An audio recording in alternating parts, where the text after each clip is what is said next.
Albert Einstein, theoretical physicist and all-around genius that managed to make his way into the history books for the amazing contributions he's done to our fundamental understanding of ourselves and the world of science. Developing the theory of relativity and for his contributions to our understanding of quantum mechanics, Einstein was truly one of a kind. So you'd think after all that, once he passed away, that people would just let him rest in peace. He's given us enough already, just let him be.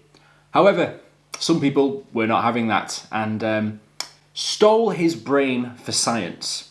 Yep, I'm not making this one up, this actually happened. Hello! Welcome to Brain Spill, the laziest show on the internet. My name is Tank, and my first question is, why the hell would somebody want a dead guy's brain? What could he possibly achieve from having that? Well, unsurprisingly, post-mortem examinations into the human body have been fundamental to our understanding in how the human body functions and has had untold influence on how we conduct things such as surgery and medicine, including studies on the human brain to try and unpick the incredibly complicated makeup of our brains and how it functions. Of course, it's one thing to examine the brain of just your average Joe, of just the standard average person, but when you have the brain of a genius on board, that's something special. That's something that you could probably get a lot more from, mainly because you want to see what makes them tick. What makes someone so intelligent, so different to your average human? This is all well and good. However, something else that you do need to consider is if you're going to examine someone's brain, you need to make sure that whoever's brain it is probably okay with you doing this, from an ethical standpoint. Was Einstein happy with anybody examining his brain after his death? But actually, Einstein was against it. He actually didn't want anybody to be examining his brain or anything like that after he died. If his wishes were to be left in peace or perhaps buried or cremated, then fair enough. We should respect someone's wishes after they die if they want something in particular to happen to them. I can't really imagine many people being okay with their brains being examined after they died, but each to their own, I guess. So yes, Einstein was one of these people. He went on record and said that he didn't want to be studied after he died, and he wanted to be simply cremated. His reasoning for this was that he wanted to avoid a situation where he was worshipped after his passing. These instructions on what to do after his death were kept a secret in order to avoid people from idolising anything he may have left behind. However, despite this, the pathologist on hand at the hospital where Einstein died may have ignored that and acquired the brain for himself. Thomas Harvey was the name of this pathologist who decided to steal a dead man's brain. All without permission, mind you. Well, not without any positive agreement to do so, however. When the fact came to light a few days later, Harvey managed to solicit a reluctant and retroactive blessing from Einstein's son, Hans Albert, with the now familiar stipulation that any investigation would be conducted solely in the interest of science. Thomas Harvey would soon lose his job at the Princeton Hospital, the hospital he worked at when Einstein died, and moved to Philadelphia and decided to carve the brain up into 240 different parts and preserve each of them in a hard cellulose, which were then placed into jars and stored in his basement. Yep, I ain't making this shit up, this actually happened. You might just think that this is some strange obsession that he might have had with Einstein, and you'd be absolutely right. But as a pathologist, he actually wanted to study the brain, which somewhat started until his wife threatened to dispose of the brain.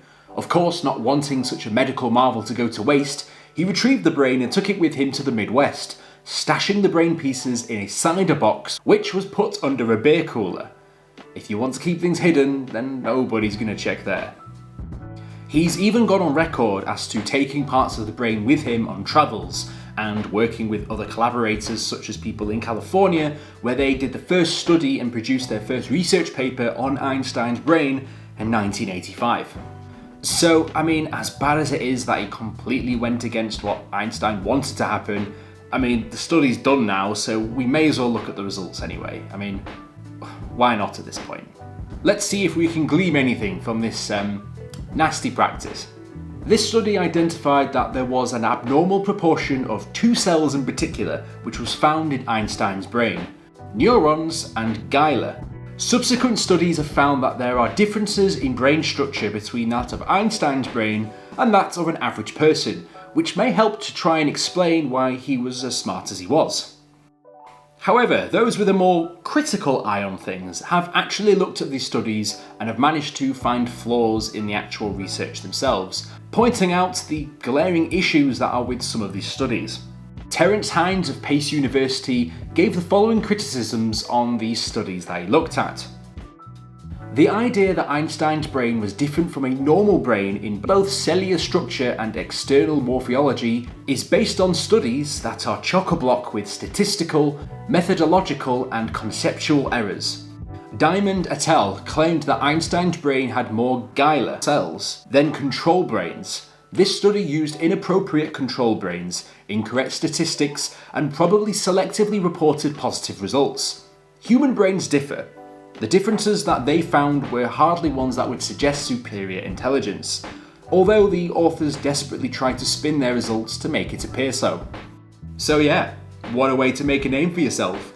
All you need to do is steal the brain of one of the most intelligent people there's ever been, carve it up into little pieces, and then do a study and spin it to your favour so you find something which proves your hypothesis.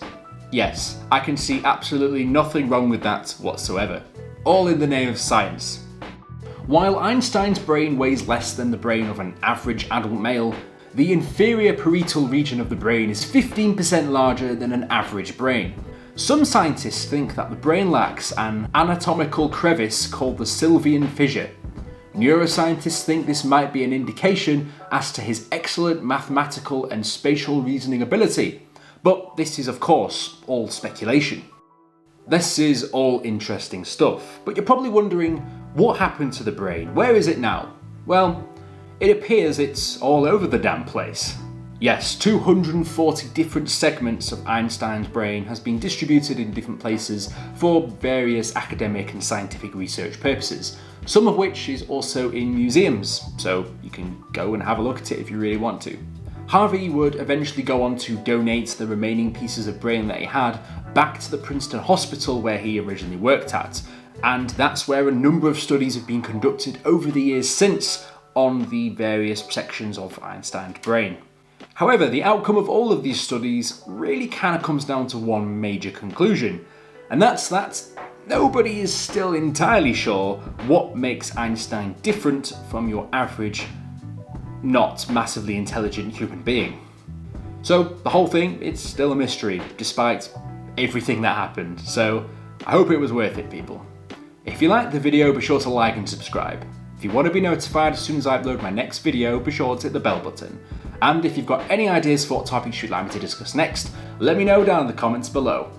As always, sources used in the video will be in the description. You know what, you'd think with the name of the channel that someone like me would be all for getting someone's brain, carving it up and getting all that juicy knowledge out of it. But in this case, maybe not. I think that if both the person whose brain it is and his immediate family are not comfortable with you doing it, then you probably shouldn't have done it. That's just one man's opinion. I'll see you guys in the next video. Fantastic.